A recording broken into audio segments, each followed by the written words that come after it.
வணக்கம். இது தமிழ் சமையல் மதுரை டு கோவை. இவ்வளோ நாள் எங்க அத்தையோட கைமணத்துல கொங்கு நாட்டு சமையல் எல்லாம் பாத்தீங்க. அது எல்லாமே போன லீவ்ல நாங்க இந்தியா போனப்ப எடுத்தது. இந்த வருஷம் லீவுக்கு எங்களால இந்தியா போக முடியல. ஆனா எங்க அம்மா இப்போ அமெரிக்கா வந்திருக்காங்க. அதனால அவங்க கைமணத்துல மதுரை சமையலை கொஞ்ச நாளைக்கு பார்க்க போறோம். பொதுவா ஏதாவது விசேஷம்னா எல்லார் வீட்லயும் சாம்பாரும் பொரியலும் வைப்பாங்க. ஆனா மதுரையில எங்க பாட்டி வீட்டுல விசேஷ நாட்கள்ல பருப்பு குழம்பும் தக்காளி பச்சடியும் தான் முக்கியமா வைப்பாங்க. இதோட சேர்த்து வெண்டைக்காய் புளி பச்சடி, மாங்காய் பச்சடி, விதுக்கு பருப்பு, சீனிவரக்காய் பொரியல், உருளைக்கிழங்கு வறுவல், கத்திரிக்காய் மசால் வறுவல், அப்பளம், வடை, பாயாசம் இந்த மாதிரி எல்லாமே வைப்பாங்க. இன்னைக்கு காணொளியில சின்ன வயசுல இருந்து நான் சாப்பிட்டு வளர்ந்த எனக்கு ரொம்ப பிடிச்ச பருப்பு குழம்பும் தக்காளி பச்சடியும் எப்படி செய்யறதுன்னு பார்க்க போறோம். துவரம் பருப்பு 1/2 கப்பு நல்லா நரைச்சு ஊற வச்சுக்கலாம். இதை நல்லா ஒரு 2 தடவை கழுவிட்டு வந்துடுறேன். 2 தடவை நல்லா கழுவிட்டு வந்துட்டேன். இப்போ இதை ஊற வச்சிடலாம். இது ஒரு 20 நிமிஷம் ஊறட்டும். பருப்பு நல்லா ஊறிடுச்சு. இப்போ ஒரு குக்கர்ல கொஞ்சம் தண்ணி ஊற்றி அதுக்குள்ள ஒரு பாத்திரம் வச்சு இந்த பாத்திரத்துக்குள்ள இந்த பருப்பை போட்டுடலாம். பருப்புக்கு நல்லா மேல வரைக்கும் தண்ணி வரணும். இதுல ஒரு 1/2 கப்பு தண்ணி இருக்கும். 1/2 கப் பருப்புக்கு 1/2 கப் தண்ணி. மஞ்சத்தூள் போட்டுக்கலாம், ஒரு 1/4 தேக்கரண்டி மஞ்சத்தூள். பருப்பு குழம்புன்றனால பெருங்காயம் கண்டிப்பா தேவை. தாளிக்கிறப்பையும் போட்டுக்கலாம், இப்பயும் போட்டுக்கலாம். இப்போ இதை ஒரு மூடி போட்டு மூடிடலாம். குக்கர்ல வேக வச்சிடலாம் விசில் போட்டு. இது குக்கர்லேயே நேராக வச்சுருந்தீங்கன்னா ஒரு 3 விசில் போதும். நான் பாத்திரம் வச்சு வைக்கிறனால ஒரு 5-6 விசில் தேவைப்படும். நல்லா ஹை ஃப்ளேம் வச்சு ஒரு 6 விசில் விட்டுக்கிறேன். பருப்பு குழம்புக்கு அரைக்கிறதுக்கு 1/2 கப்பு தேங்காய், ரொம்ப டைட்டாக பேக் பண்ணல, சும்மா லூஸாக பேக் பண்ணி எடுத்திருக்கேன். 1/2 கப்பு தேங்காய், 2 சின்ன வெங்காயம், சீரகம் வந்து ஒரு தேக்கரண்டியில் நல்லா தலை நிறைச்சு எடுத்துருக்கிறேன். இல்லை நீங்கள் தலை தட்டி 1/2 தேக்கரண்டி கூட எடுத்துக்கலாம். இந்த ஸ்பூனில் பார்த்துக்கோங்க. வத்தல் வந்து நம்ம மிளகாத்தூள்லாம் போட போகிறது இல்லை, இந்த வத்தல் காரம் தான். இந்த வத்தல் வந்து ரொம்பவே காரமாக இருக்கும். அதனால நான் ஒரு 4-5 வத்தல் எடுத்திருக்கேன். உங்கள் வத்தலோட காரத்தை பொறுத்தும் உங்களுக்கு எவ்வளோ காரம் தேவைன்றதை பொறுத்தும் நீங்கள் இன்னும் கூட்டியோ குறைச்சோ போட்டுக்கலாம். உங்களுக்கு நல்ல காரம் வேணும்னா 10 வத்தல் கூட போட்டுக்கலாம். நான் வந்து ஒரு 5 வத்தல் எடுத்திருக்கேன். இப்போ இதெல்லாம் முதல்ல தண்ணி ஊற்றாமல் அரைச்சிட்டு அப்புறம் கொஞ்சம் தண்ணி சேர்த்து நல்லா அரைச்சிட்டு வந்துடலாம். மிக்சியில் போடுறப்ப இந்த வெங்காயத்தை கொஞ்சம் நறுக்கி போடுங்க, அப்போ தான் நல்லா அரைப்படும். முதல்ல தண்ணி ஊற்றாமல் அரைச்சிக்கிறேன், அப்புறம் தண்ணி ஊற்றி நல்லா அரைச்சிக்கிறேன். தண்ணி ஊற்றாமல் அரைச்சிருக்கேன் பாருங்க. இப்போ கொஞ்சம் தண்ணி ஊற்றிக்கலாம்.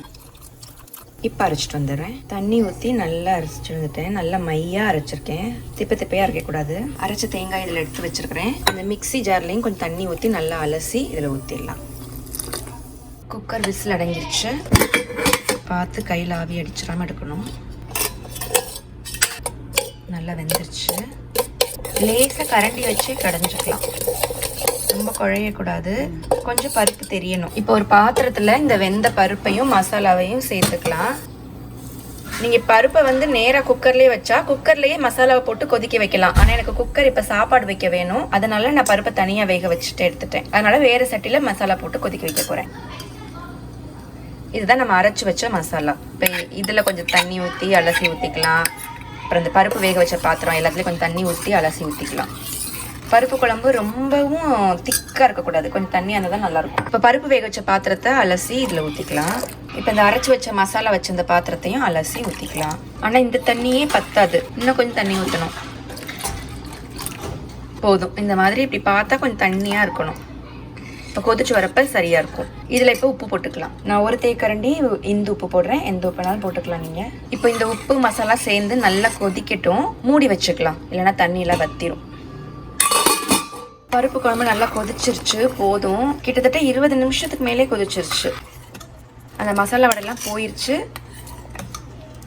கொஞ்சம் இப்படி பருப்பாக இருக்கணும், அதே நேரத்தில் கொஞ்சம் தண்ணியாகவும் இருக்கணும். இதை போதும். இது தனியாக எடுத்து வச்சுட்டு இதை தாளித்து ஊற்றிடலாம். இப்போ பருப்பு குழம்பு தாளிச்சுக்கலாம். நல்லெண்ணெய் ஊற்றி ஒரு 4-5 தேக்கரண்டி நல்லெண்ணெய். எண்ணெய் காயட்டும். ஒரு 1/4 தேக்கரண்டி கடுகு போட்டுக்கலாம். கடுகு பொரிஞ்சதும் 1/4 தேக்கரண்டி உளுத்தம் பருப்பு. உளுந்து லேசாக நிறம் மாறினதும் வெங்காயமும் கருவேப்பிலையும் போட்டுக்கலாம். ஒரு சின்ன வெங்காயம், பெரிய வெங்காயத்துலேயே ரொம்ப சின்ன வெங்காயமாக எடுத்து நறுக்கி வச்சுருக்கேன். உளுந்து நிறம் மாறிடுச்சு. இப்போ இதை போட்டுக்கலாம். இந்த பருப்பு குழம்புக்கு தக்காளி தேவையே இல்லை. தக்காளி, மல்லி இலை இதெல்லாம் போட மாட்டோம். இந்த குழம்புல தக்காளி போடாதனால தான் தனியாக தக்காளி பச்சடி இதுக்குன்னு செஞ்சு சாப்பிடுவோம். குழம்புல தக்காளி இருக்காது, பச்சடி ஃபுல்லாக தக்காளியாக இருக்கும். அது ரெண்டும் சேர்ந்து சாப்பிட்றப்ப நல்லாயிருக்கும். பருப்பு குழம்புக்கு நிறைய பெருங்காயம் போடணும். இப்போ போட்டுக்கலாம். அந்த எண்ணெயில் பெருங்காயம் பொரியணும். வெங்காயம் நல்லா வதங்கட்டும். வெங்காயம் நல்லா வதங்கிடுச்சு. இப்போ இதை எடுத்து குழம்புல கொட்டிடலாம். தாளிச்ச வெங்காயத்தை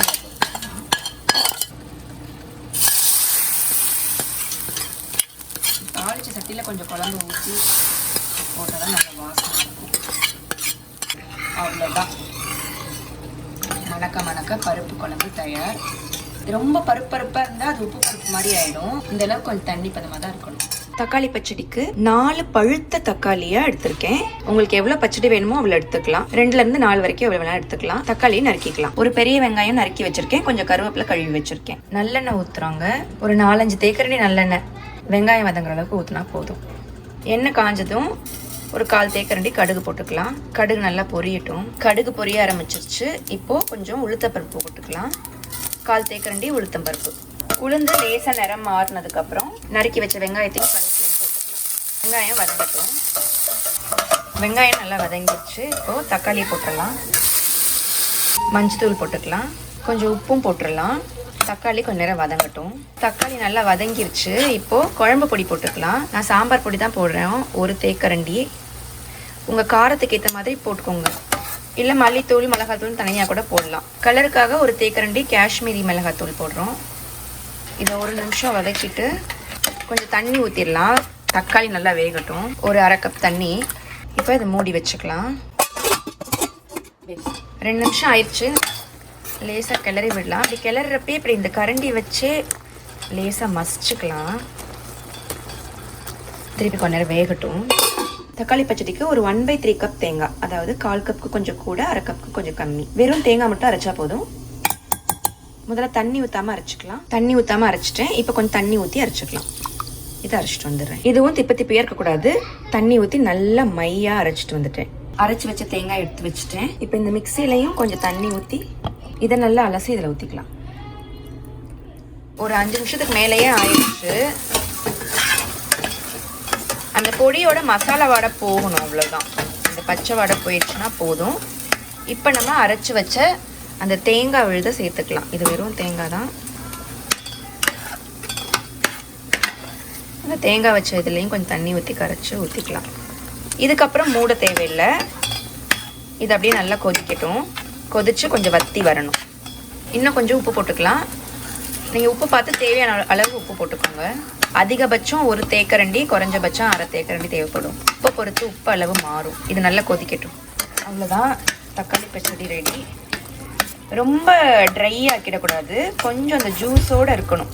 தக்காளி இப்படி கொஞ்சம் கொஞ்சம் அங்கங்கே சின்ன சின்ன பீஸ் இருக்க தான் செய்யும். அதுக்கு தான் தக்காளி பச்சடி.